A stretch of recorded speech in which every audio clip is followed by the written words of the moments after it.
আন্নান নবী সাল্লাল্লাহু আলাইহি ওয়াসাল্লাম সুইলা আইয়ুল আমালি আফজালু ইয়া রাসূলুল্লাহ, ইয়া রাসূলুল্লাহ, কোন আমলটা আল্লাহর কাছে সবচাইতে শ্রেষ্ঠ মহামর্যাদাপূর্ণ আমল আপনার কাছে জানতে চাই।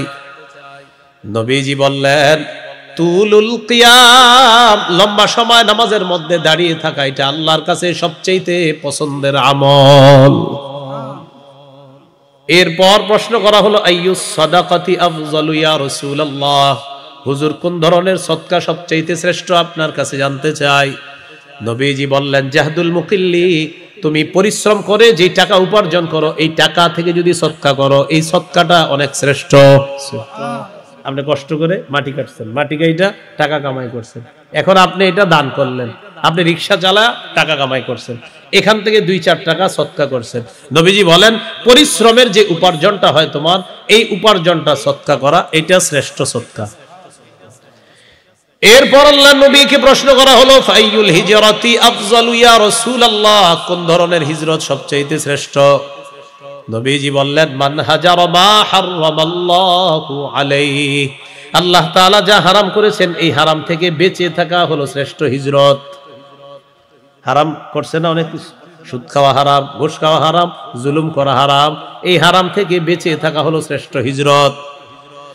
এরপর আল্লাহ নবীকে প্রশ্ন করা হলো, ইয়া রাসূলুল্লাহ, ফাআইয়ুল জিহাদি আফজালু, হুজুর কোন ধরনের জিহাদ সবচাইতে শ্রেষ্ঠ। নবীজি বললেন, মান জাহাদাল মুশরিকিনা বিমালিহি ওয়া নাফসিহি, যে ব্যক্তি তার সম্পদ এবং তার জান নিয়ে মুশরিকদের বিরুদ্ধে লড়াই করে, জানমাল নিয়ে মুশরিকের বিরুদ্ধে লড়াই করে, এই জিহাদ হলো আল্লাহর কাছে সবচাইতে শ্রেষ্ঠ জিহাদ। এরপর আল্লাহ নবীকে প্রশ্ন করলেন, ফাইয়ুল কতলি আশরাফু ইয়া রাসূলুল্লাহ, জিহাদের ময়দানে যে মুসলমানরা শহীদ হয়ে যায়, ইয়া রাসূলুল্লাহ, যাকে হত্যা করা হয় কোন ধরনের হত্যা সবচাইতে শ্রেষ্ঠ। এর মানে মুসলমানকে হত্যা করা হলো কোন হত্যাটা সবচাইতে মর্যাদাপূর্ণ। নবীজি বললেন, মান উহরিকা দামুহু ওয়া উকিরা জাওয়াদুহু, যে ব্যক্তি তার বাহন সহ নিহত হয়, যে ব্যক্তি তার বাহন সহ শহীদ হয়ে যায়, এই শাহাদাতটা হলো আল্লাহর কাছে সবচাইতে মর্যাদাপূর্ণ শাহাদাত। ওয়ালা তাহসাবান্নাল্লাযীনা কুতিলু ফী সাবিলিল্লাহি আমওয়াতা, আল্লাহর রাস্তায় যারা শহীদ হয়ে যায় তাদেরকে তোমরা মৃত মনে করো না। বাল আহইয়াউন ইনদা রাব্বিহিম ইউরযাকুন, বরং তারা জীবিত, তাদেরকে তাদের রবের কাছে রিজিক দেওয়া হয়, রিজিকের ব্যবস্থা করা হয়, তারা তাদের রবের কাছে আনন্দ উল্লাস করতে থাকে। আল্লাহ আমাদের সকলকে শাহাদাতের তামান্না যেন আমরা রাখতে পারি, আল্লাহ তৌফিক দান করেন। সহিহ মুসলিমের বর্ণনা 1909 নম্বর হাদিস, 1909 নম্বর হাদিস। قال رسول الله صلى الله عليه وسلم من سأل الله الشهادة بصدق بلغه الله منازل الشهداء وإن مات على فراشه, কোন ব্যক্তি যদি দিল থেকে শহীদ হওয়ার নিয়ত করে, সে যদি তার ঘরের বিছানায়ও মারা যায়, আল্লাহ তাআলা তাকে শহীদদের মর্যাদায় পৌঁছায় দেয়।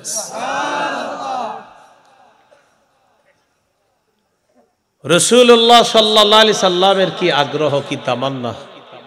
সহিহ বুখারীর বর্ণনা 2797 নম্বর হাদিস। এই হাদিসের মধ্যে নবী বলেন, ওয়াল্লাযী নাফসি বিয়াদি, নবীজি বলেন, আল্লাহর কসম, লাওয়াদিতু আন্নী উকতালু ফী সাবিলিল্লাহ সুম্মা উহইয়া সুম্মা উকতাল সুম্মা উহইয়া সুম্মা উকতাল সুম্মা উহইয়া। নবীজি বলেন, আল্লাহর কসম, আমার মন চায় আমি আল্লাহর রাস্তায় শহীদ হই, আবার আমি জিন্দা হই, আবার শহীদ হই, আবার আমাকে জিন্দা করা হোক, আবার আমাকে শহীদ করা হোক। এইভাবে আমাকে যতবার শহীদ করা হয়, আমার মন চায় আমি আবার জিন্দা হব, আবার আল্লাহর রাস্তায় আমি শহীদ হব। এটা রাসূলুল্লাহ সাল্লাল্লাহু আলাইহি সাল্লামের তামান্না, এটা নবীর ইচ্ছা। তিরমিজির বর্ণনা 1661 নম্বর হাদিস, 1661 এই হাদিসের মধ্যে আছে قال رسول الله صلى الله عليه وسلم ما من أحد من أهل الجنة يسره أن يرجع إلى الدنيا غير الشهيد فإنه يحب أن يرجع إلى الدنيا يقول حتى أقتل 10 مرات مما يرى মিম্মা আ'তাহুল্লাহু মিনাল কারামা। নবীজি বলেন, যারা জান্নাতের মধ্যে থাকবে তারা কখনো দুনিয়াতে আসতে চাইবে না, তবে শহীদরা দুনিয়াতে আসতে চাইবে। কারা? আর কেউ চাইবে না, অন্য জান্নাতীরা না, শহীদরা চাইবে। কেন শহীদরা চাইবে? নবীজি বলেন, শহীদদেরকে আল্লাহ এমন পুরস্কার দান করছে, যে পুরস্কার দেখার পর তাদের তামান্না হলো, আমি যদি আবার শহীদ হই, আবার তো এই পুরস্কার পাবো, আবার শহীদ হলে আবার পাবো, আবার শহীদ হলে আবার পাবো। তাই আমার মন চায় আমাকে আবার দুনিয়ার মধ্যে নেওয়া হোক। হাত্তা উকতালা 10 মাররাত, আমাকে যদি 10 বার শহীদ করা হতো আমি কত সৌভাগ্যবান হতাম। নবী বলেন, প্রত্যেকটা শহীদ এই কামনা করবে, আমাকে দুনিয়াতে পাঠানো হোক, আমি শহীদ হব। 10 বারও যদি শহীদ করা হয়, আল্লাহ যে মর্যাদা রাখছে, এই মর্যাদার জন্য আমাকে আবার দুনিয়াতে নেওয়া হোক, এটা শহীদরা চাইবে, তারা কামনা করবে। আল্লাহ তাআলা আমাদেরকে কথাগুলা বুঝার তৌফিক দান করেন। শহীদ হইতে হইলে কই যাইতে হয়? জিহাদের ময়দানে। বলেন কোথায়? ময়দানে। আগে কিছুক্ষণ পড়াশোনা করি আমরা, পরে আয়াতটা বলি। বলেন, ক্রেতা বিক্রেতা, দ্রব্য মূল্য, বাজার, ক্রয় বিক্রয়ের জন্য এগুলোই তো লাগে। ক্রেতা বিক্রেতা, দ্রব্য মূল্য, বাজার। সামনে আমি আপনার কাছ থেকে এটা কিনলাম, এটা নেন, আমার দেন। হ্যাঁ, আমি এলাম ক্রেতা, এ হলো বিক্রেতা, এটা হলো দ্রব্য, টাকাটা দিব, এটা হলো মূল্য। আর কিনছি বাজারে গিয়ে, ঠিক আছে না? বলেন, ক্রেতা আল্লাহ, বিক্রেতা মুমিনগণ, দ্রব্য জানমাল, মূল্য আল্লাহর দেওয়া জান্নাত। ক্রেতাকে, বিক্রেতা, দ্রব্য জানমাল, হ্যাঁ, জানমাল দ্রব্য মূল্য আল্লাহর জান্নাত। বাজার কোনটা? বাজার হলো জিহাদের ময়দান। সুবহানাল্লাহ। সূরা তাওবার 111 নম্বর আয়াতে আল্লাহ বলেন, ইন্নাল্লাহা আশতারা মিনাল মুমিনিনা আনফুসাহুম ওয়া আমওয়ালাহুম বিআন্না লাহুমুল জান্নাহ। আল্লাহ তাআলা বলেন, ইন্নাল্লাহা আশতারা, নিশ্চয়ই আল্লাহ ক্রয় করে নিয়েছেন। আল্লাহ হলেন ক্রেতা। মিনাল মুমিনিনা, মুমিনদের থেকে ক্রয় করে নিয়েছেন, মুমিনরা হলো বিক্রেতা। আনফুসাহুম ওয়া আমওয়ালাহুম, তাদের জানমাল, জানমাল হলো দ্রব্য। বিআন্না লাহুমুল জান্নাহ, মূল্য হলো আল্লাহর দেওয়া জান্নাত। ইউকাতিলুনা ফি সাবিলিল্লাহ, বাজার হলো জিহাদের ময়দান, তারা আল্লাহর রাস্তায় লড়াই করবে। ফায়াকতুলুনা ওয়া ইউকতালুন, নিজেরা কাফেরদেরকে হত্যা করবে, জাহান্নামে পাঠাবে, অথবা ইউকতালুন, তাদেরকে শহীদ করা হবে, আর তারা আমি আল্লাহর জান্নাতের মেহমান হবে। এই 5টা কথা মনে থাকবে। ক্রেতাকে, বিক্রেতা, দ্রব্য মূল্য জান্নাত, বাজার জিহাদের ময়দান। সূরা হুজুরাতের 15 নম্বর আয়াতে আল্লাহ বলেন, ইন্নামাল মুমিনুনা আল্লাযীনা আমানু বিল্লাহি ওয়া রাসূলিহি সুম্মা লাম ইয়ারতাবু ওয়া জাহাদু বিআমওয়ালিহিম ওয়া আনফুসিহিম ফি সাবিলিল্লাহ। আল্লাহ তাআলা বলেন, প্রকৃত ঈমানদার হলো তারা যারা আল্লাহকে বিশ্বাস করে, রাসূলকে বিশ্বাস করে, যারা সামান্য সন্দেহ করে না। ওয়া জাহাদু বিআমওয়ালিহিম ওয়া আনফুসিহিম ফি সাবিলিল্লাহ, যারা জানমাল নিয়ে আল্লাহর রাস্তায় লড়াই করে আল্লাহ তাআলা বলেন উলাইকা হুমুস সাদিকুন, আমি আল্লাহ তাদেরকে কোরআনে খাঁটি সত্যবাদী বলে ঘোষণা করলাম। তাহলে আল্লাহকে বিশ্বাস করা, রসুলকে বিশ্বাস করা, জানমাল নিয়ে আল্লাহর রাস্তায় লড়াই করা, এই তিন গুণ সার্বক্ষণিক থাকতে হবে আমার আপনার, একদম সার্বক্ষণিক। এই যে এখন বসে রয়েছি, এই আমাদের মাঝেটা থাকতে হবে। প্রশ্ন হলো হুজুর তাহলে আমরা জিহাদে যাবো কখন? বাংলাদেশের বিজ্ঞ মুফতি সাহেবরা ফতুয়া দিলে জিহাদে যাবেন, কিন্তু জিহাদের মানসিকতা সারাক্ষণ রাখতে হবে ভিতরে। সবাই বলেন না রাখলে কি হবে? বলেন সবাই, আবার প্রশ্ন করেন আমারে আরো জোরে। নবীজি বলতেছে কি হবে?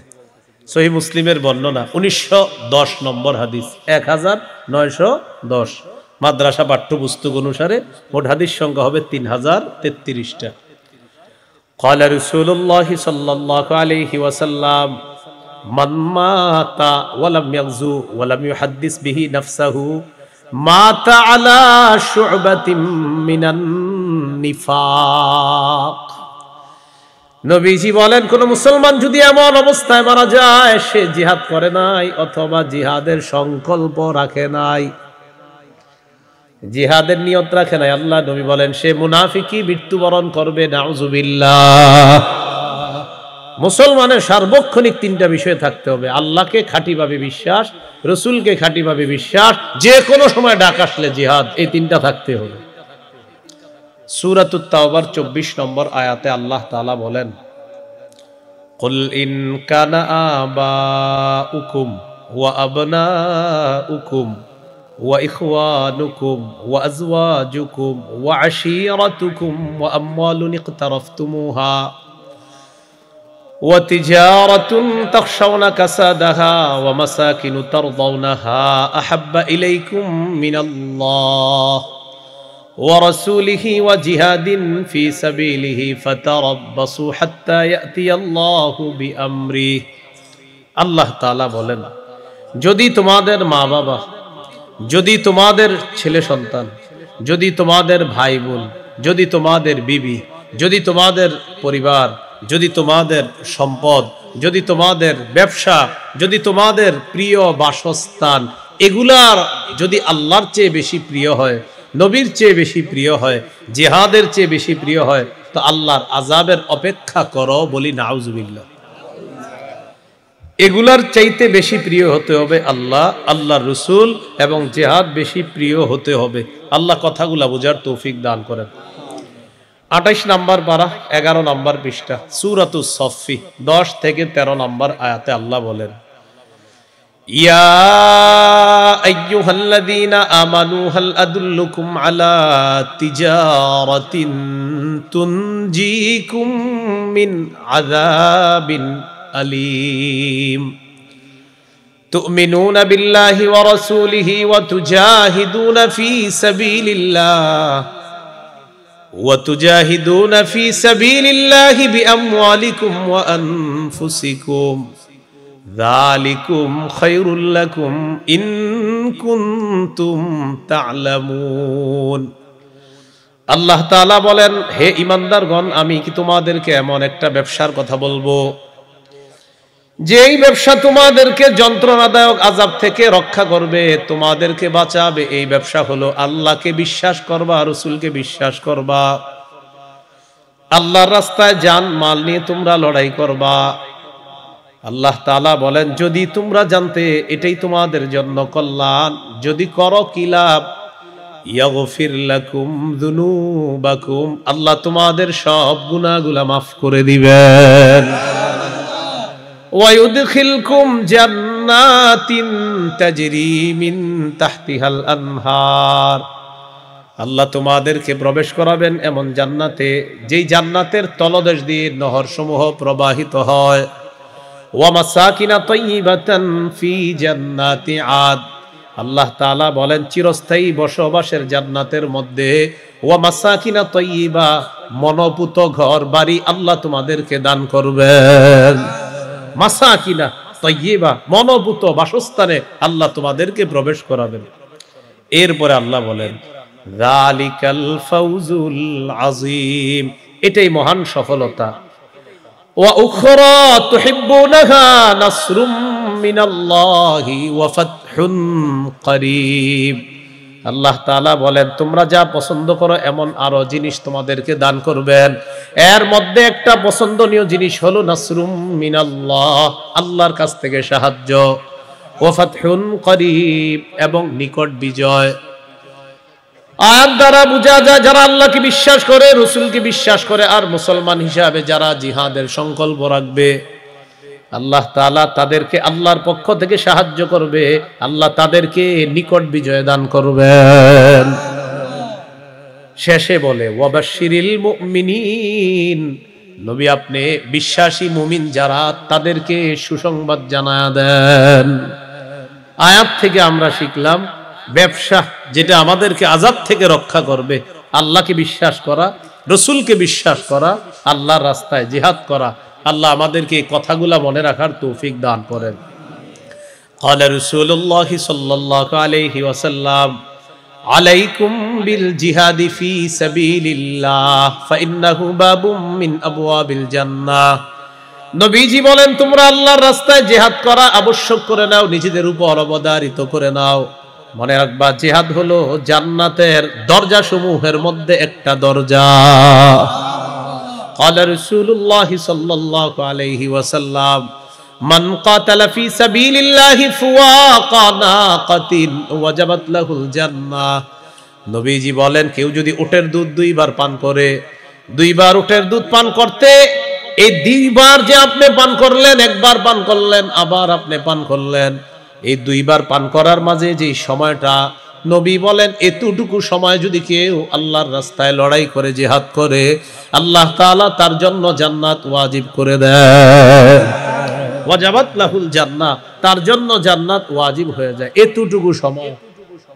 একবার দুইবার, এই যে একবারের পরে আরেকবারে মাঝে যতটুকু সময়, এতটুকু কেউ যদি আল্লাহর জন্য জিহাদ করে, ওয়াজাবাত লাহুল জান্নাহ, তার জন্য আল্লাহর জান্নাত ওয়াজিব হয়ে যায়।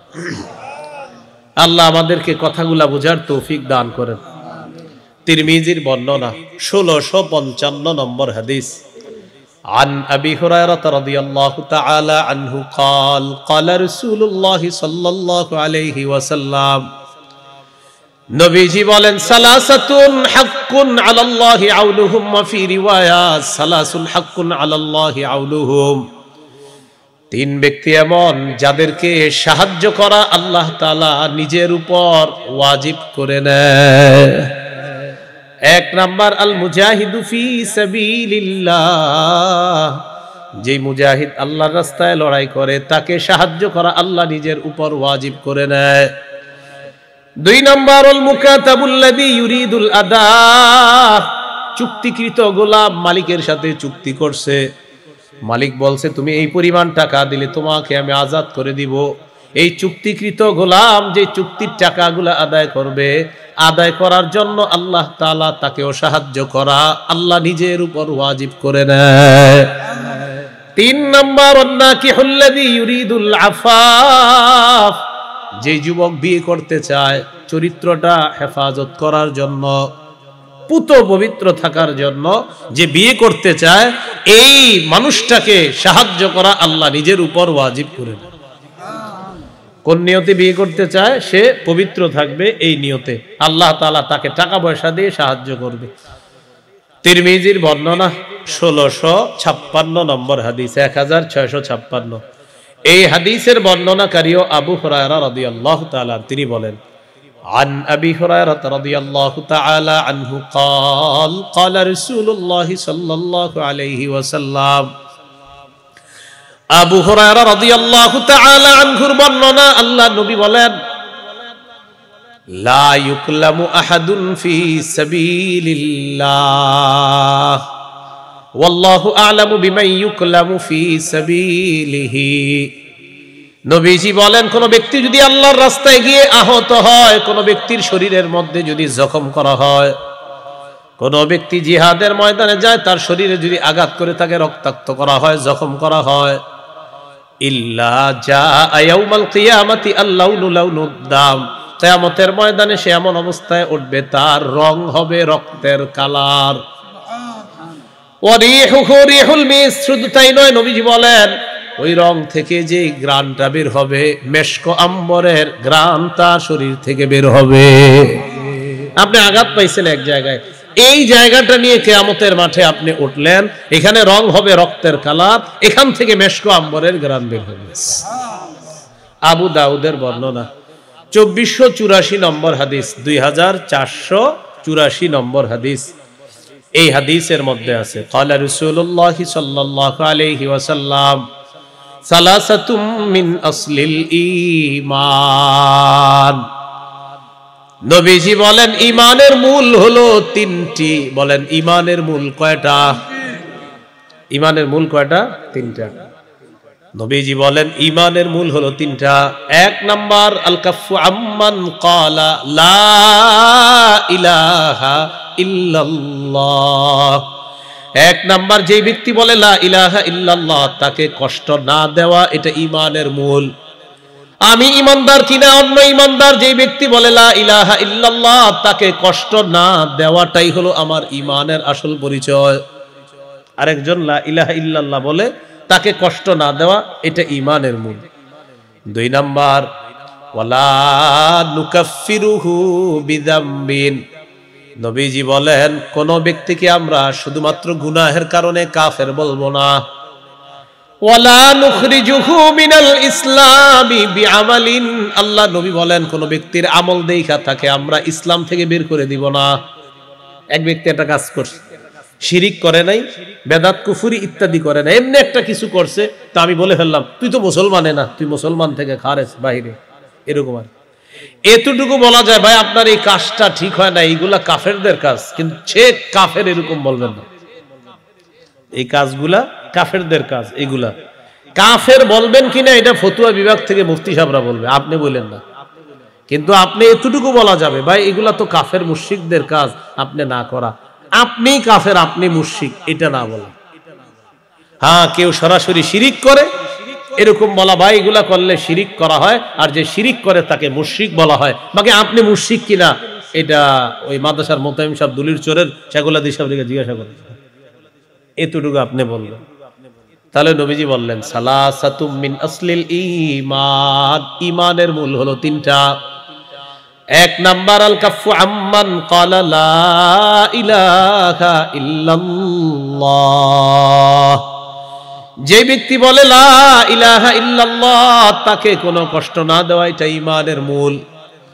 দুই নাম্বার ওয়ালা নুকাফিরুহু বিযামবিন, গুনাহের কারণে কোনো মুসলমানকে আমরা কাফের বলবো না।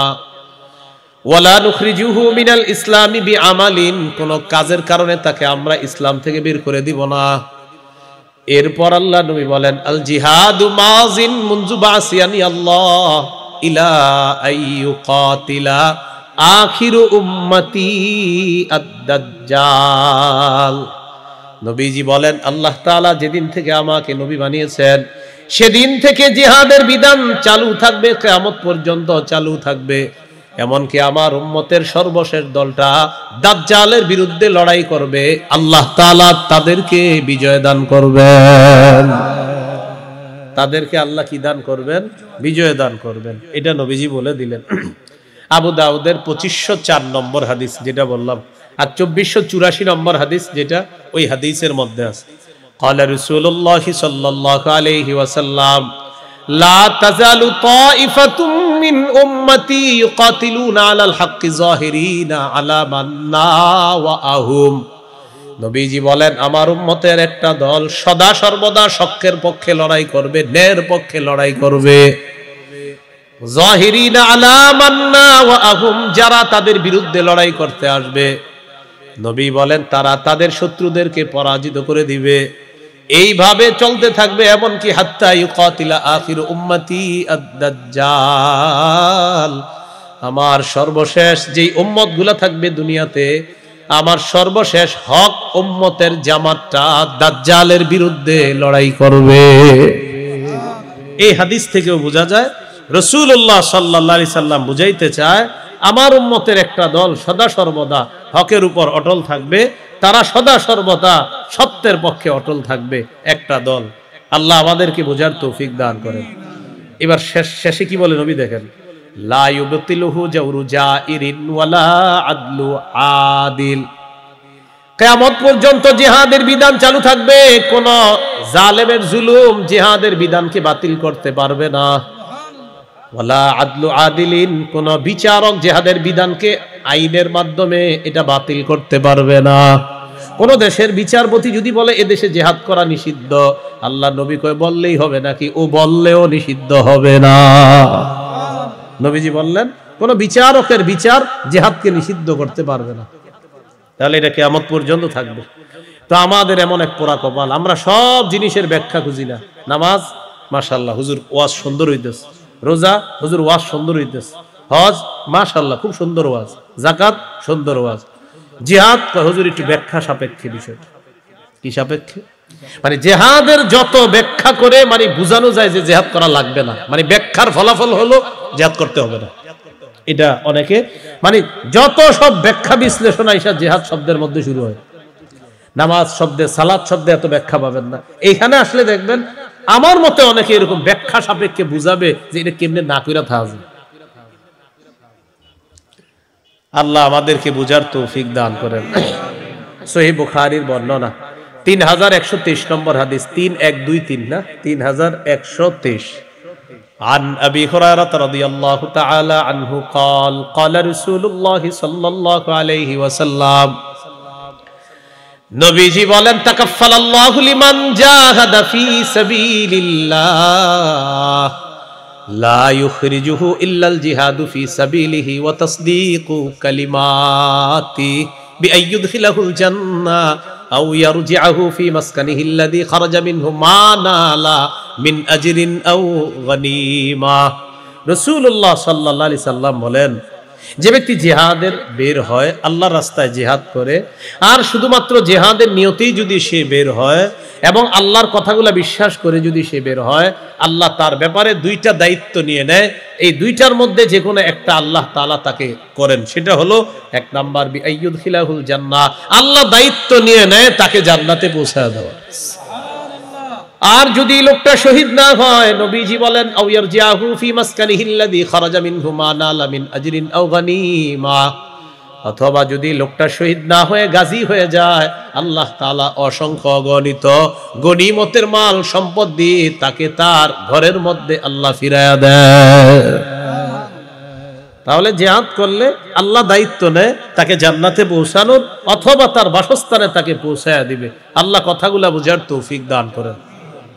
সহিহ মুসলিমের বর্ণনা 1878 নম্বর হাদিস, ক্বালা রাসূলুল্লাহ সাল্লাল্লাহু আলাইহি ওয়াসাল্লাম মাসালুল মুজাহিদি ফি সাবিলিল্লাহ কামাসালিস সাইমিল কাইমিল কানিতি বিআয়াতিল্লাহি লা ইফতিরু মিন সিয়ামিন ওয়ালা সালাহ হাত্তা ইয়ারজিআল মুজাহিদু ফি সাবিলিল্লাহ।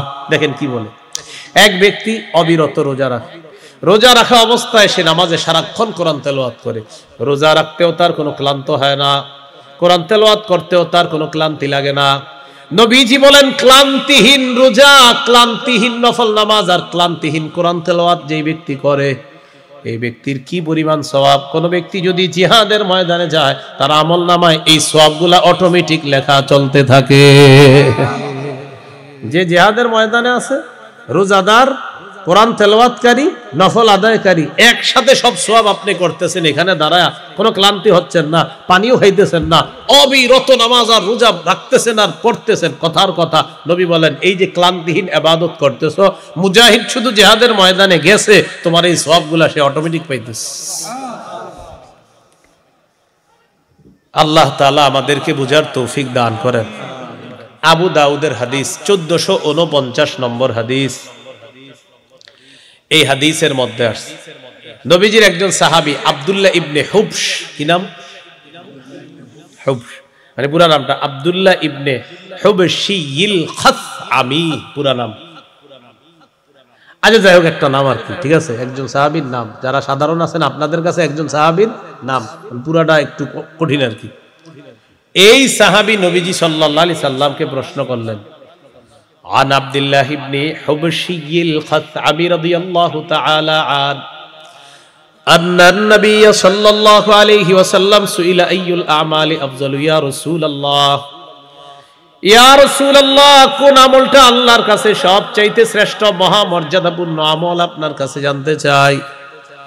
নবীজি বললেন তুলুল কিয়াম, লম্বা সময় নামাজের মধ্যে দাঁড়িয়ে থাকা, এটা আল্লাহর কাছে সবচাইতে পছন্দের আমল। এরপর প্রশ্ন করা হলো আইয়ুস সাদাকাতি আফজালু ইয়া রাসূলুল্লাহ, হুজুর কোন ধরনের সদকা সবচাইতে শ্রেষ্ঠ আপনার কাছে জানতে চাই। নবীজি বললেন জাহদুল মুকিল্লি, তুমি পরিশ্রম করে যে টাকা উপার্জন করো এই টাকা থেকে যদি সদকা করো এই সদকাটা অনেক শ্রেষ্ঠ। আপনি কষ্ট করে মাটি কাটছেন, মাটি কাইটা টাকা কামাই করছেন, এখন আপনি এটা দান করলেন, আপনি রিক্সা চালা টাকা কামাই করছেন, এখান থেকে 2-4 টাকা সদকা করছেন। নবীজি বলেন পরিশ্রমের যে উপার্জনটা হয় তোমার, এই উপার্জনটা সদকা করা এটা শ্রেষ্ঠ সদকা। এরপর আল্লাহ নবীকে প্রশ্ন করা হলো ফাইয়ুল হিজরাতি আফজালু ইয়া রাসূলুল্লাহ, কোন ধরনের হিজরত সবচেয়ে শ্রেষ্ঠ। নবীজি বললেন মান হাজারা মা হারামাল্লাহু আলাইহি, আল্লাহ তাআলা যা হারাম করেছেন এই হারাম থেকে বেঁচে থাকা হলো শ্রেষ্ঠ হিজরত। হারাম করছে না অনেক কিছু, সুদ খাওয়া হারাম, ঘুষ খাওয়া হারাম, জুলুম করা হারাম, এই হারাম থেকে বেঁচে থাকা হলো শ্রেষ্ঠ হিজরত। এরপর আল্লাহ নবীকে প্রশ্ন করা হলো ইয়া রাসূলুল্লাহ ফাআইয়ুল জিহাদি আফজালু, হুজুর কোন ধরনের জিহাদ সবচাইতে শ্রেষ্ঠ। নবীজি বললেন মান জাহাদাল মুশরিকিনা বিমালিহি ওয়া নাফসিহি, যে ব্যক্তি তার সম্পদ এবং তার জান নিয়ে মুশরিকদের বিরুদ্ধে লড়াই করে, জানমাল নিয়ে মুশরিকের বিরুদ্ধে লড়াই করে, এই জিহাদ হলো আল্লাহর কাছে সবচাইতে শ্রেষ্ঠ জিহাদ। এরপর আল্লাহ নবীকে প্রশ্ন করলেন ফাইয়ুল কতলি আশরাফু ইয়া রাসূলুল্লাহ, জিহাদের ময়দানে যে মুসলমানরা শহীদ হয়ে যায় ইয়া রাসূলুল্লাহ, যাকে হত্যা করা হয় কোন ধরনের হত্যা সবচেয়ে শ্রেষ্ঠ, এর মানে মুসলমানকে হত্যা করা হলো কোন হত্যাটা সবচেয়ে মর্যাদাপূর্ণ।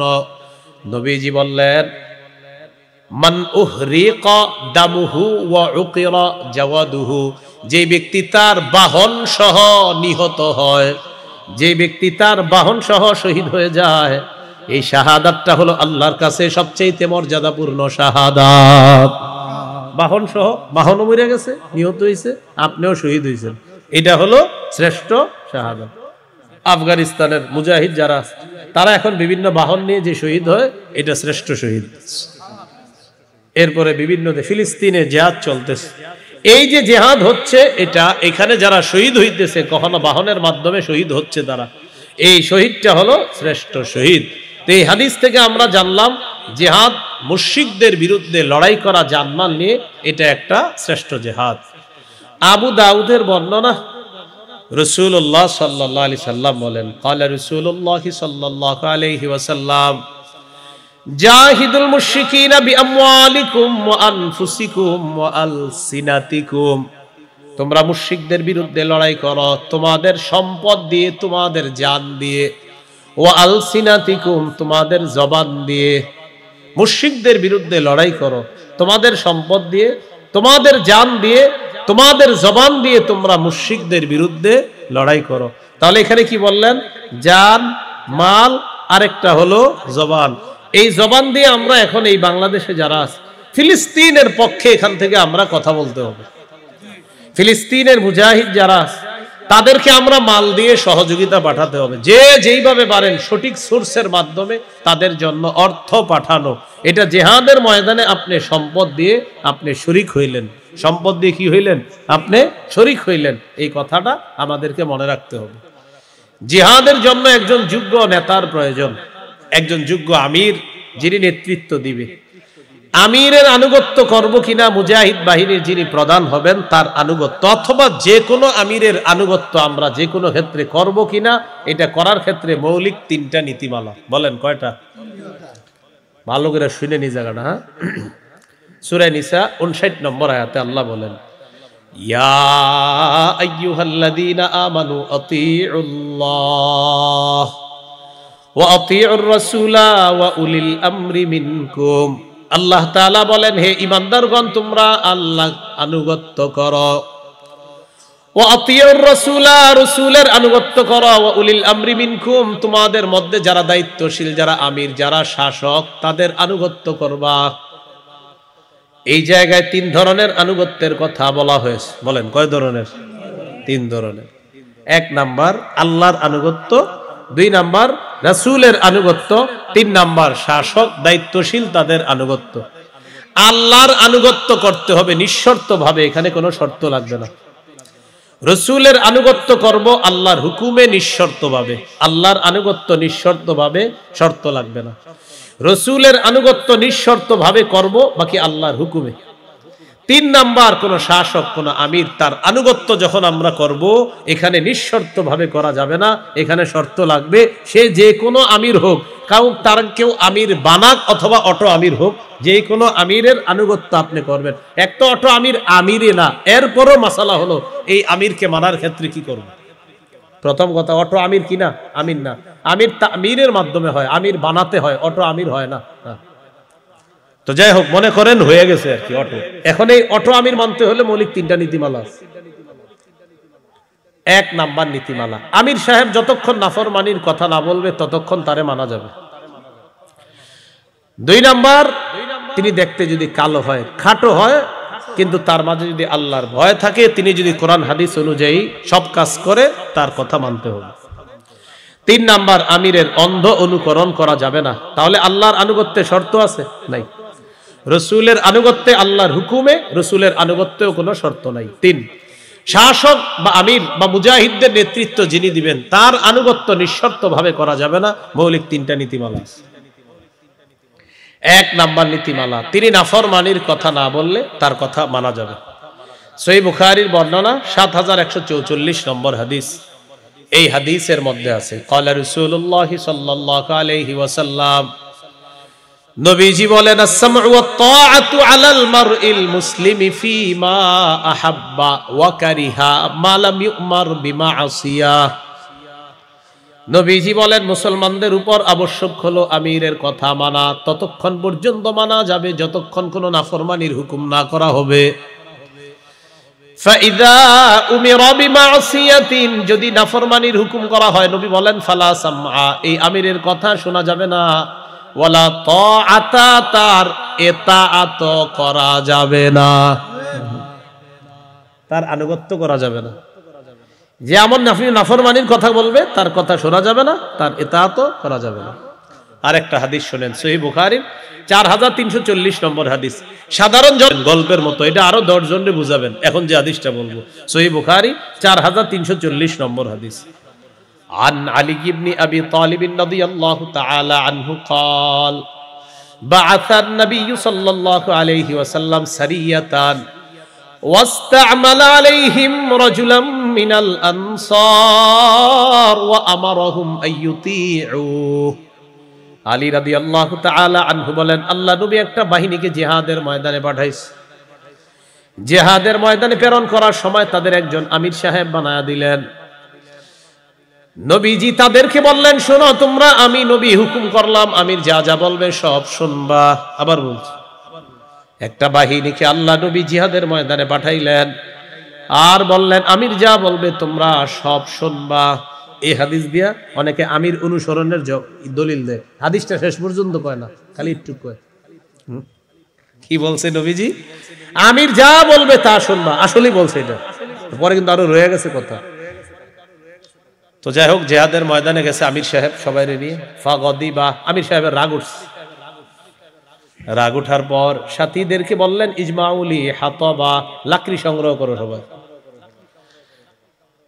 আমির সাহেব এই কথা বলার পর তাদেরকে বললেন, আলাইসা কদ আমারাকুম রাসূলুল্লাহ সাল্লাল্লাহু আলাইহি ওয়াসাল্লাম আন তুতিউনি, নবী কি বলে নাই তোমরা আমার আনুগত্য করবা? নবী কি এটা তোমাদেরকে বলে নাই? সবাই কয় হ্যাঁ, নবী বলছে আমরা যেন আপনার কথা শুনি, আপনার কথা মানি। আমির সাহেব বললেন, লাকড়ি আনো। ফাজামাউ লা, সবাই লাকড়ি আনছে। আনার পর আমির সাহেব বললেন, আউকিদুহা নারা, লাকড়ির মধ্যে আগুন লাগা দাও। ফাওকাদুহা নারা, আগুন লাগায় দিছে। আগুন লাগানোর পর লাকড়ির মধ্যে দাউ দাউ করে আগুন জ্বলতেছে। এবার আমির সাহেব বললেন, উদখুলুহা, সবাই তোমরা আগুনের মধ্যে ঝাঁপ দাও। আমিরের কথা কতটুক মানো, পরীক্ষা হচ্ছে। হাদিসে আসছে ফাহাম্মু, সবাই রেডি হয়ে গেছে ঝাঁপ দিবে। সাহাবীরা রেডি, আমিরের কথা শুই না আগুনে ঝাঁপ দিতে। সাহাবীরা হাম্মু, তারা মানসিকভাবে প্রস্তুত হয়ে গেছে। ইচ্ছা করে ফেললো আমরা ঝাঁপ দিব। ঝাঁপ দেওয়ার আগে একজন আরেকজনের হাত ধরে এইভাবে এই এই এরকম করে ফাজাআলা ইউমসিকু বাদুহুম বাদা ইয়াকুলুনা, এরকম করে একজন আরেকজন এই আসলে ঝাঁপ দিমু, একজন আরেকজনের বলতেছে। আমির সাহেব তো অন্যদিকে আছে। কেন? ইন্না ফারারনা মিনান নার ইলা রাসূলিল্লাহ সাল্লাল্লাহু আলাইহি সাল্লাম, আমরা তো আগুন থেকে বাঁচার জন্য নবীর কাছে আসছি, ইসলাম গ্রহণ করছি জাহান্নামের আগুন থেকে বাঁচার জন্য, আগুনে যেন পুড়তে না হয় এই জন্য নবীর কাছে আইসা মুসলমান হয়েছি। সেই নবী আমির মানতে বলছে, এর মানে আগুনেও ঝাঁপ দিতে বলবে নবী? মনে হয় না, এটা মনে হয় সঠিক না। একজন আরেকজনকে বলতেছে, বাকি ঝাঁপ দিবে তারা, দিবে দিবে না, দিবে দিবে না, আর এরকম কথা বলতেছে। এখন কি আমরা ঝাঁপ দিমু নাকি দিমু না? এই বলতে বলতে হাত্তা খামাদাতিন নার, আগুন নিভে গেছে। আগুন কি হয়েছে? ওয়াসাকানা গদবুহু, আমির সাহেবের রাগও ঠান্ডা হয়ে গেছে। শুধু হযরত জিটটা 9 বছরেও ঠান্ডা হইল না। আগুন নিভে গেছে, রাগও ঠান্ডা হয়ে গেছে। আগুন নিভে যাওয়ার পর, রাগ ঠান্ডা হওয়ার পর নবীজির কাছে ঘটনাটা গেছে। ইয়া রাসূলুল্লাহ, ইয়া হাবিবাল্লাহ, আমির সাহেব বলছিল তাদেরকে আগুনে ঝাঁপ দেওয়ার জন্য, তারা ঝাঁপ দেয় নাই, এতে কি আমিরের হুকুম অমান্য করা হয়েছে কিনা? নবীজি বললেন, সর্বনাশ, লাউ দাখালুহা মা খারাজু মিনহা ইলা ইয়াউমিল কিয়ামাহ, আমিরের কথা অনুযায়ী তারা যদি আগুনের মধ্যে ঝাঁপ দিত, কিয়ামত পর্যন্ত আর আগুন থেকে তারা বের হতে পারত না। আমি যে ঘটনাটা শোনাইলাম এটা কোনো কল্প কাহিনী নয়, এটা সহিহ বুখারীর 4340 নম্বর হাদিস। মোট হাদিস সংখ্যা 7563টা। আর কত ঝগড়া করবেন? কেমনে বুঝাইলে বুঝবেন? রাসূলুল্লাহ সাল্লাল্লাহু আলাইহি সাল্লাম শেষে বললেন, ইন্নামাত তাআতু ফিল মারুফ, আমিরের কথা শুনবা শুধু ন্যায় সঙ্গত কাজে। আজাইরা কথা বললে আমিরের কথা শোনা যাবে না, মানা যাবে না। আপনারা বললেও ঠিক, না বললেও ঠিক, নবী বলছে যেহেতু ঠিকই তো হবে। ইন্নামাত তাআতু ফিল মারুফ, আমিরের কথা মানবা শুধু ন্যায় সঙ্গত কাজে, নাফরমানির কথায় কোনো আমিরের কথা শোনা যাবে না, মানা। সারা দুনিয়ার আলেমরা বলতেছে ভুল ভুল ভুল, না আমার ভুল নাই কোনো। কি কি সমস্যাটা কোথায়? যেন মুসলমান হাতে পায়ে ধরে বলি, এরকম লোক থাকতে পারেন? ফিরে আসেন, ফিরে আসেন, ফিরে আসেন। সত্যি বলছি, আখিরাতের ভালোর জন্য বলছি। আপনি ফিরে আসলে আমাদের যে অনেক লাভ হয়ে যাবে বিষয়টা এমন না, কিন্তু ফিরে আসেন। উলামায়ে কেরাম, আহলে হক, আহলুস সুন্নাহ ওয়াল জামাতের অন্তর্ভুক্ত যারা, একজনও যদি দুনিয়াতে থাকে ওই একজনই মরা পর্যন্ত সত্য কথাটা বলবে। মনে করেন সবাইরে মাইরা ফেলছেন, একজন আছে, ওই একজনও সত্য বলতে বলতে তারেও মেরে ফেলতে হবে। তাহলে জিহাদ, শহীদ আর জিহাদের ময়দানের আমির। আর আমিরকে আমরা মানবো কিভাবে? এক্ষেত্রে নীতিমালা, আল্লাহ মানো, রসুল মানো, শর্ত লাগবে না। আল্লাহকে নিঃশর্তভাবে মানা, রসুলকে আল্লাহর হুকুমে নিঃশর্তভাবে মানা। কোন আমিরকে মানতে হবে, জিহাদের ময়দানে যাকে মানবো, শাসককে যাকে মানবো, নিঃশর্তভাবে মানা যাবে না, সেখানে শর্ত আছে। নাফরমানির কথা যদি না বলে তাহলে তারে মানো। 2 নাম্বার নীতিমালা মনে আছে? আমির মানার 3 নীতিমালা। 2 নাম্বার, আমির যদি কালো হয়, দেখতে যদি অসুন্দর হয়, ছোট হয়, খাটো হয়, কিন্তু তার মাঝে আল্লাহর ভয় আছে, তাকে মানতে হবে। তার মাঝে বংশীয় কোনো আভিজাত্য গৌরব গর্ব করে না, তিনি, তার মাঝে আল্লাহর ভয়, তাকে মানতে হবে। সহিহ মুসলিমের 1838 নম্বর হাদিস, রাসূল সাল্লাল্লাহু আলাইহি সাল্লাম বলেছেন, তোমাদের দায়িত্বশীল যদি এমন কাউকে করা হয়, ওয়ালাউ ইসতুমিলা আলাইকুম আবদুন, এই আবদুন পরবর্তী riwayate আছে আবদুন আসওয়াদু, কোন কালো গোলামকেও যদি তোমাদের নেতা বানানো হয়, ইয়াকুদুকুম বিকিতাবিল্লাহ, যে আল্লাহর কিতাব অনুযায়ী ফয়সালা করে, ফাতিউ, তাকে তোমরা মানো, ওয়াসমাউলা, তার কথা শোনো। 3 নাম্বার নীতিমালা। বলেন আমিরের, বলেন শাসকের, দায়িত্বশীলের অন্ধ অনুকরণ করা যাবে না। সূরা মাইদা 104 নম্বর আয়াতে আল্লাহ বলেন, কিছু মানুষ আছে তাদেরকে যখন বলা হয় ওয়া ইযা কিলা লাহুম তাআলাউ ইলা মা আনজালাল্লাহ ওয়া ইলার রাসূলি ক্বালু হাসবুনা মা ওয়াজাদনা আলাইহি আবাআনা। একদল মানুষ আছে, তাদেরকে যখন বলা হয় আল্লাহর দিকে আসো, রাসূলের দিকে আসো, আল্লাহর কোরআন বলে নবীরা এই ছিল, রাসূলের হাদিস বলে নবীরা এই ছিল। আল্লাহর কোরআন নবীর হাদিস প্রমাণ করে নবীরা নিষ্পাপ। মুসা নবীর সমালোচনা করা যাবে না, কোরআন বলে। ঈসা নবীর সমালোচনা করা যাবে না, কোরআন বলে। ইউসুফ নবীর সমালোচনা করা যাবে না, হাদিস বলে। নবীদের সমালোচনা করা যাবে না, নবীরা নিষ্পাপ। তো যখন বলা হয় তুমি কথাটা মাইনা নাও, তখন একদল মানুষ জবাব দেয় ওয়াজাদনা আলাইহি আবাআনা হাসবুনা মা ওয়াজাদনা আলাইহি আবাআনা। আমাদের জন্য যথেষ্ট, কোরআন লাগবে না, হাদিস লাগবে না, আমাদের পূর্বপুরুষরা যা বলে এটাই আমাদের জন্য যথেষ্ট। আমাদেরকে ওমকে যা বুঝায় এটাই ঠিক আছে। হুজুর আপনি নতুন করে কোরআন হাদিস আম করে বুঝায়েন না। ইদানিং কালে এই জবাব দিয়ে কিছুদিন পরে আপনাদেরকে কিছু মানুষ জবাব দিবে, উনি জাহান্নামে গেলে আমিও যাবো, আপনার কি বলবে? আপনার